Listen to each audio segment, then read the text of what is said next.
on the read too much. So pronounced Gisela or Gisela, or I'm not entirely sure, forgive me, but however you pronounce your name, thank you for joining the school. I appreciate it. Let's see. So you are an alto player and you're an ear player. That's totally cool. It's a big benefit in a lot of ways. That's cool.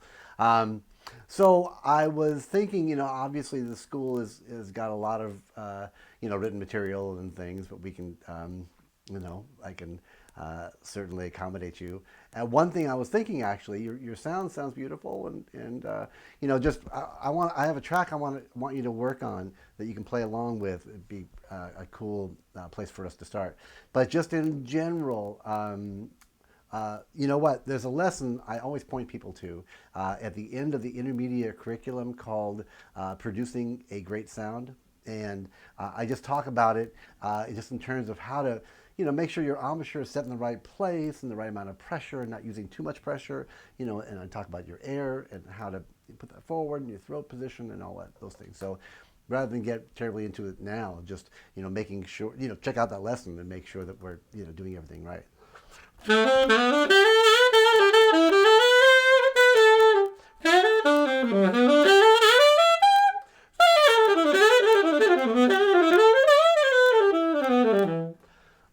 Yeah, because it's just important to make sure that we're not, clamping down on the reed too much. So, in a nutshell, you just want to make sure that when you're, you can play a low G, and just listen to, adjust the pressure of your bottom lip, lower jaw, same thing, and listen for where it sounds the best, and that's where the amount of pressure should be set.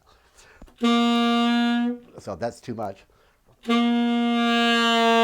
that's too little because it sounds distorted. For me, that feels just about right. I'm just, again, kind of basing it on how it sounds. And then invariably it's usually like we want to loosen up a little bit. And then you use just a little more air to make up the lack of support with your embouchure. And then opening your throat in such a way that you feel like you're in a position of speaking your lowest, low voice or singing a low note.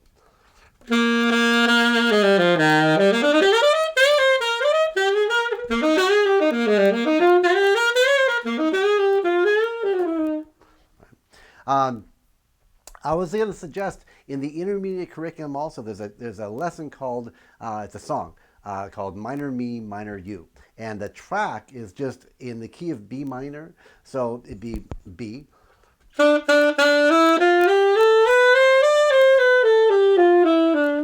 So B, C sharp, D, E, F sharp, G sharp, A, and B. That's a Dorian minor, B minor scale.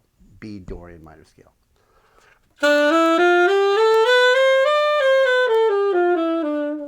And we usually think about the first note, the third note, the fifth note, and the seventh note as being the arpeggio, of being the, the kind of the backbone, if you will, of the skeleton of the sound of the chord.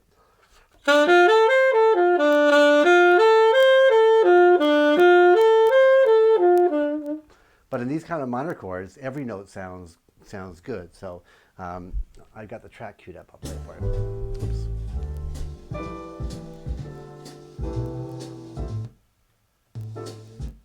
Hold on a second.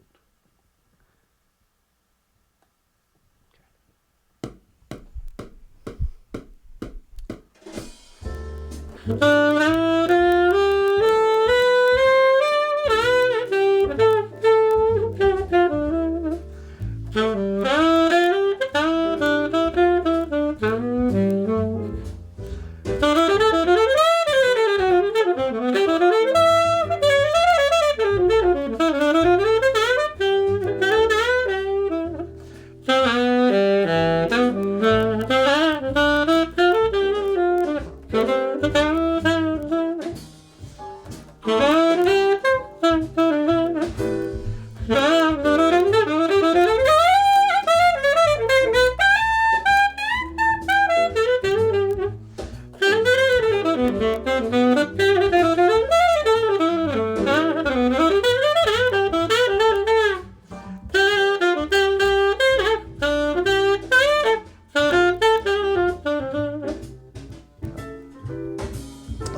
Um, cool. So, and any of those notes, you can make up melodies. I mean, I didn't really get. I mean, obviously you're an improviser, but in terms of improvising in a defined way over a particular chord, and then into a chord progression we'll get into. But I love it if you record yourself playing over this track, just so I can hear the ideas you're coming up with, and then being nice and direct with the articulation and then incorporating the things from that sound lesson too, producing a great sound. Okay. All right. So let's start with that, and I'll look forward to hearing what you come up with. Okay. Thank you very much.